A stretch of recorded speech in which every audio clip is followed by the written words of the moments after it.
სექსუალური უმცირესობები ამრავალჯერ განაცხადებია მე ისეთივე მოქალაქეები არიან როგორც ჩვენ წარმოადგენთ თითოეული ჩვენთაგანი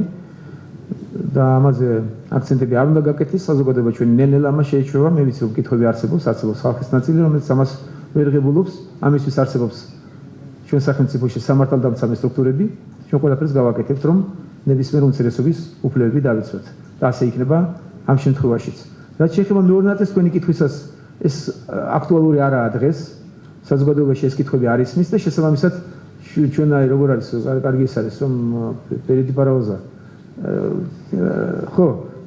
ისეთ საკითხია რომ საზოგადოების დიდი ნაწილი ამაზე დღეს კიდევ არ არის ჩამოყალიბებული და შესაბამისად წინასწარი განცხადებებით ყველას პატივიცეთ და ანგარიში გაუწიოთ არ დგას ეს დღეს დღის რიგში საფრანგეთში იყო ჩემი ოჯახის შესაძლოა დროს იქ იყო როდესაც ამ კანონს ღებულობდნენ და იქაც ნახეთ რომ საკმაოდ დიდი აჟიოტაჟი გამოიწვია ამან და ლამის გახლიჩა საზოგადოება შესაბამისად ჩვენ ყველა ნაწილს ჩვენი საზოგადოების პატივი ზედმეტად ნუ გავამძაფრებთ ამ დამოკიდებულებას თუმცა ჩემი დამოკიდებულება პირველ საერთო კონფერენციაზე მოგახსენეთ ეს მარტივია და ესე უნდა იყოს და არაფერს არ ხედავ ამაში არაჩვეულებრივს ყველა უმცირესობას ჩვენ პატივი უნდა ვცეთ და მაქსიმალურად დავიცვათ მათი უფლებები ჩვენ დავიცავთ ყველა